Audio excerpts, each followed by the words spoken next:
Hello and thanks for joining us from our studios in Israel. I'm Natasha Kirchak here with our new weekend broadcast.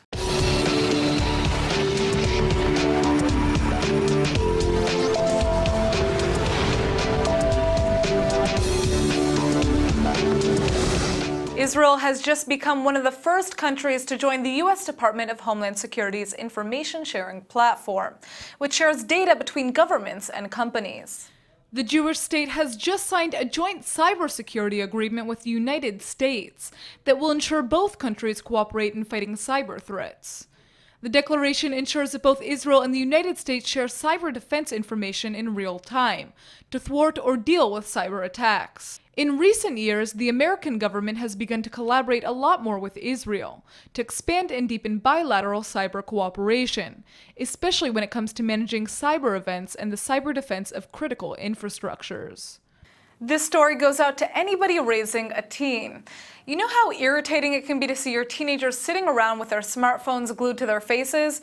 Well, it turns out it might be time to stop nagging because the habit could become beneficial for kids with acne. Yes, that's right. An Israeli company called MD Algorithm says it's come up with a way to help the 500 million people around the world who suffer from acne.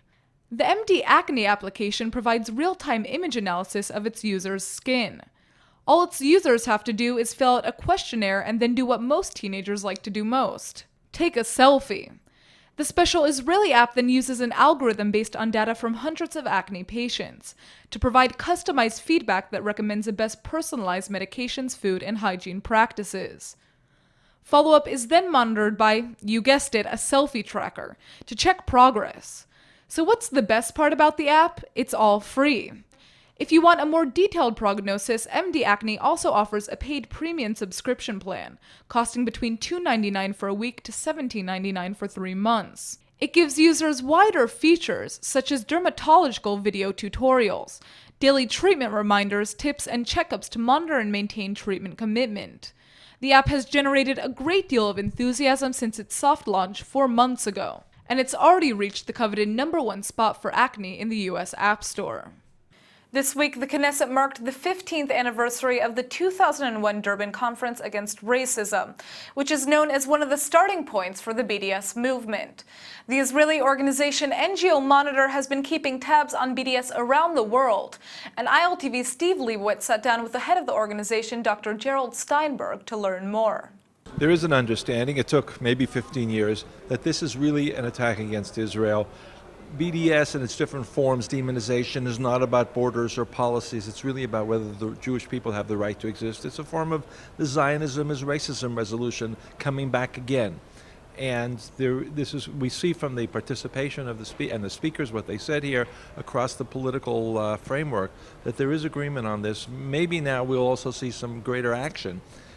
In fact, we do see that members of the Knesset in their meetings with individual European members of parliament on their travels, they also, whether it's somebody from the Zionist camp party, the opposition, or from the government, they bring very similar messages. BDS is unacceptable, it's immoral, it has to stop. The difference that I heard in the way they were speaking, though, the members of opposition and coalition, was that, for example, former Minister Livni emphasized that she thought that we were Israeli government policy was fueling the BDS movement, whereas someone like Malcolm Hoenlein said, it doesn't really matter what Israel does and doesn't do. What do you think? I think that member of Knesset Livni was the only person who really turned this a little bit into a domestic issue. It is in the background, but even her partner in this process, Mr. Herzog, who's the official head of what was the Labor Party, he did not make those comments. And I think there is an understanding that this is about Israel's right to exist, that specific policy differences should be discussed in a different place and not in this discussion of BDS. There needs to be a combination of forces across the board. BDS is unacceptable in any form.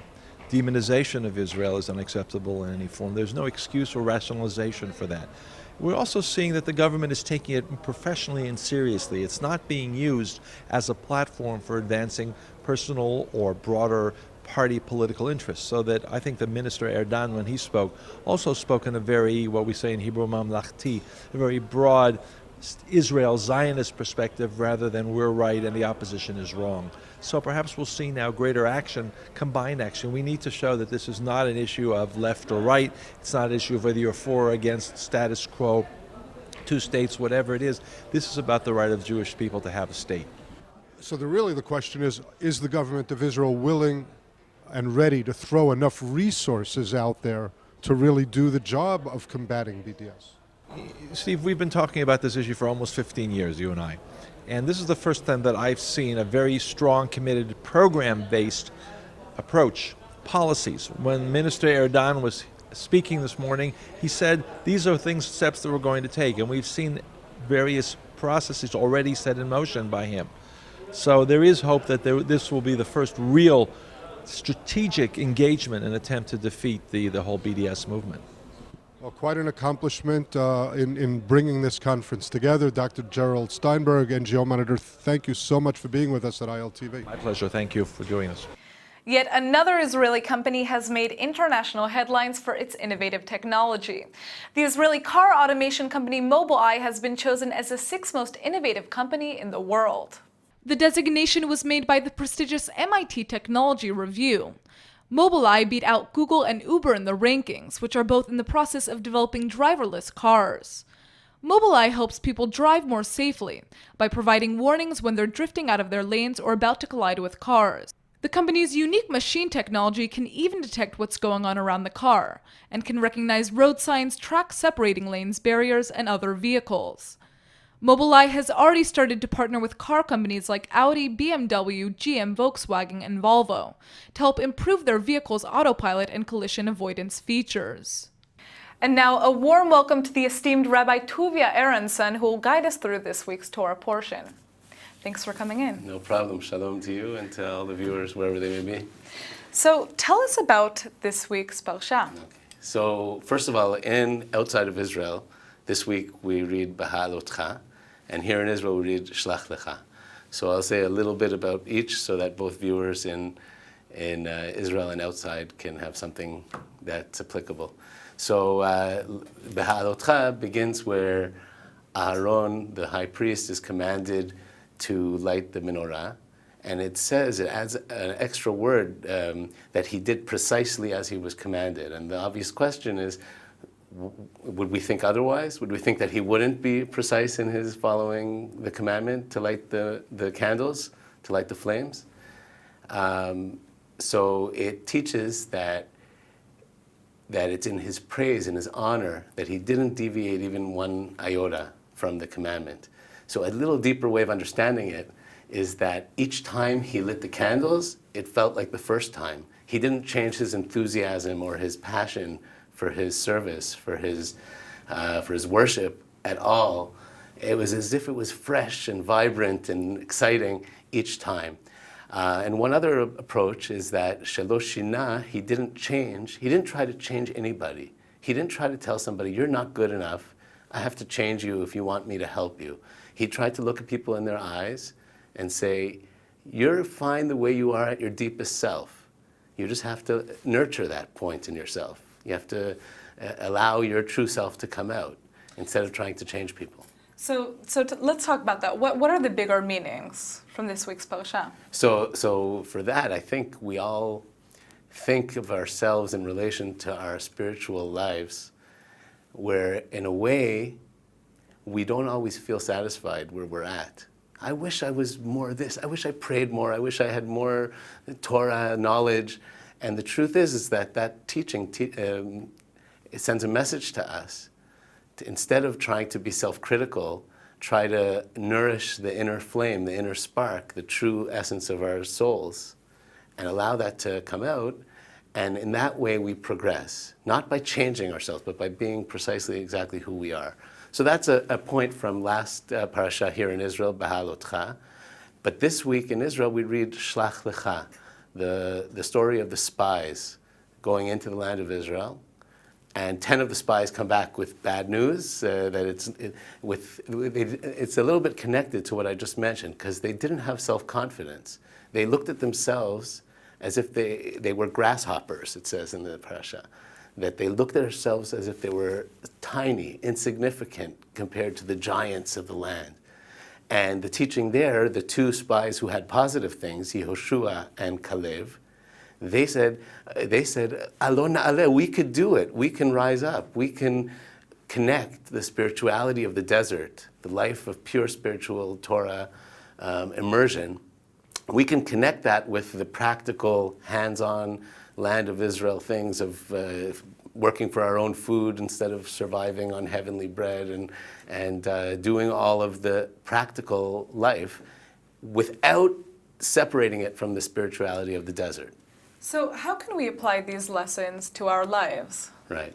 So very frequently, people have an impression that we fragment our lives between spiritual and material. And the lesson of this week's Torah portion is that we're trying to actually harmonize them.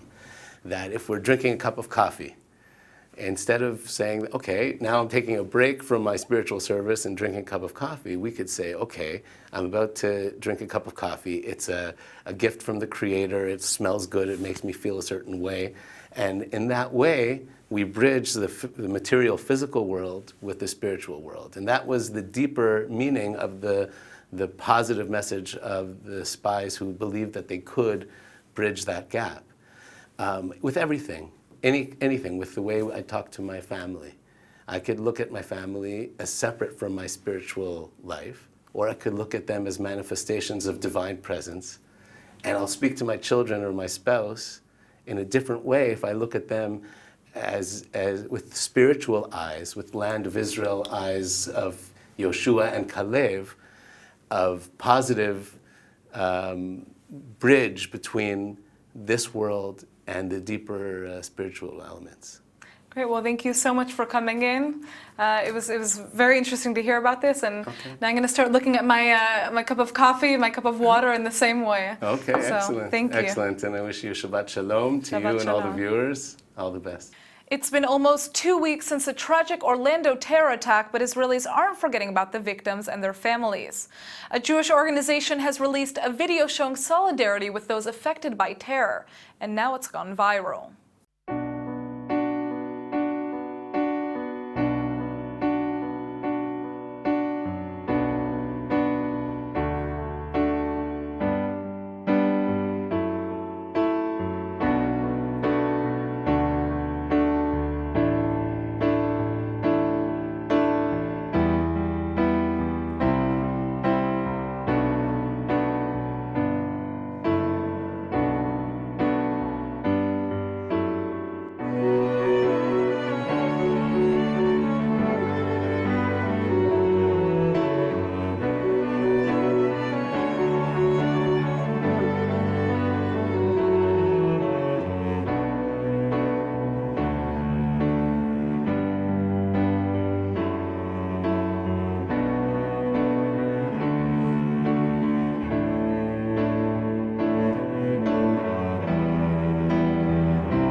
All right, everybody, that's it for today's show. Remember to sign up for our daily newsletter at iltv.tv, and don't forget to check out our morning update on Sunday at 8 a.m. Eastern Time.